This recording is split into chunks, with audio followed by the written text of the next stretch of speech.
میں بہت پریشان تھی، لمحے نہ لگے میری دعا قبول ہو جائے۔ میرے پاس وقت نہیں تھا، نہ تو انتظار کا اور نہ ہی میرے اندر صبر تھا۔ میں نے منت مانی کہ اللہ پاک میرا فلاں کام کر دے تو میں 10 مساکینوں کو، غریبوں کو کھانا کھلاؤں گی۔ میں نے منت مان لی، اللہ تعالیٰ نے میری دعا قبول کر لی، لیکن بعد میں میرے پاس اتنے پیسے نہیں ہیں کہ میں اپنی منت کو پوری کر سکوں۔ یہ ایک بہن کا سوال تھا جو انہوں نے میرے سے کیا، تو میں نے سوچا کہ میں اس پہ ویڈیو بناؤں تاکہ میرے بہت سے بہن بھائی جو اس مسئلے کا شکار ہیں کہ وہ جلد بازی میں، وہ اپنی پریشانی میں بہت بڑی کوئی منت ایسی مان لیتے ہیں جس کا پورا کرنا ان کے لیے مشکل ہو جاتا ہے، یا بعد میں ان کے پاس وہ سرمایہ، وہ پیسے نہیں ہوتے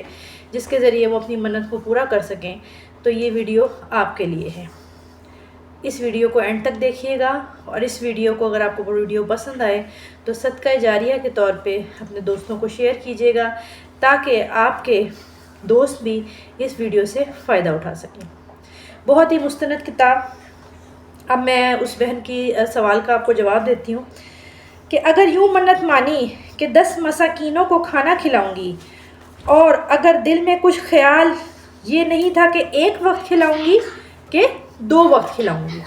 مطلب بیان کا مطلب یہ ہے کہ اگر کسی نے یہ نہیں سوچا کہ وہ کھانا کھلائے گی تو وہ 1 وقت کھلائے گی کہ 2 وقت کھلائے گی، یا اس کے منت مانتے ہوئے اس کے ذہن میں کچھ نہیں تھا کہ وہ ساروں کو اکٹھا بیٹھ کے کھلائے گی یا روز کسی کو ایک ایک کر کے کھلائے گی۔ اگر تو آپ نے یہ منت مانی، کسی بھی مرد نے یا کسی بھی عورت نے، کہ وہ کھانا کھلائے گی، لیکن اس نے یہ نہیں سوچا کہ وہ 1 وقت کا کھلائے گی، 2 وقت کا کھلائے گی، یا وہ کوئی اچھا ہی پکا کے کھلائے گی یا ساروں کو اکٹھے ہی بٹھا کے کھلائے گی، اگر تو کسی نے اپنے ذہن میں یہ نہیں سوچا یا دعا مانگتے ہوئے اس بات کو نہیں کہا تو اس کو اس طرح نہیں کھلائے گی کہ آپ کو یکدم سے ہی ساروں کو کھلانا ہے۔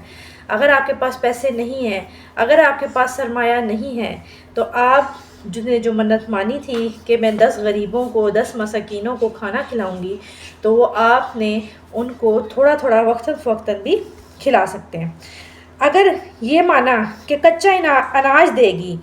تو یہ بھی بات اسی طرح ہے کہ اگر دل میں کچھ خیال تھا کہ 1 کو دوں گی یا 10 کو دوں گی، فوراً دوں گی، تھوڑا دوں گی، زیادہ دوں گی، اگر دل میں خیال تھا یا مانی آپ نے بات، تب تو آپ دیں گی، ورنہ آپ تھوڑا تھوڑا کر کے، مثال کے طور پر کہ اگر آج آپ نے منت مانی پوری ہو گئی اور آپ کوئی سیلری پیشہ ہیں، آپ کوئی کاروبار کرتے ہیں، ٹھیک ہے، تو آپ 2 بندوں کو کسی 1 ہفتے میں کھلا دیں، پھر 2 کو کسی 1 ہفتے میں کھلا دیں، پھر 2 کو کسی 1 ہفتے میں کھلا دیں،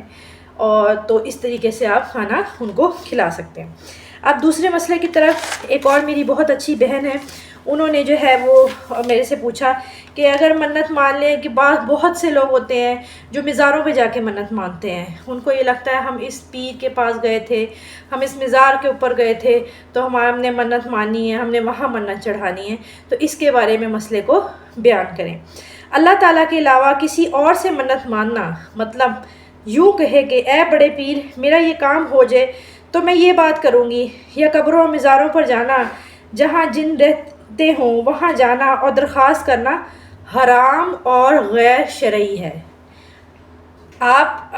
کسی بھی مزار پہ جاتے ہیں، آپ کسی بھی بزرگ ہستی کی قبر پہ جاتے ہیں تو آپ وہاں فاتحہ خوانی کے لیے جائیں،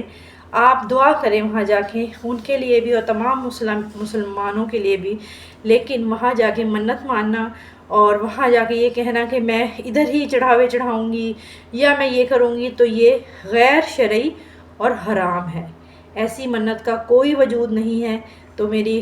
بہت قریبی دل سے بہت پیاری بہنیں، وہ بہنیں جو یہ سمجھتی ہیں کہ ہم جائیں گے، ہم یہاں منت مانیں گے، ہم نے بیٹا مانا تھا، ہم نے شادی مانی تھی، ہم نے جاب مانی تھی، ہم نے اچھا رشتہ مانا تھا،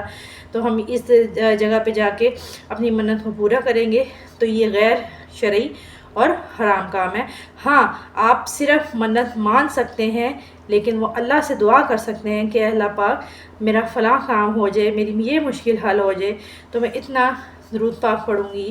میں اتنے نوافل ادا کروں گی، میں اتنا صدقہ کروں گی، میں اتنا خیرات کروں گی۔ اگر آپ کو ہماری ویڈیوز پسند آتی ہیں تو اس ویڈیو کو شیئر کریں، لائک کریں، ہمارے چینل کو سبسکرائب کریں، اور اپنی دعاؤں میں یاد رکھیں، اور آپ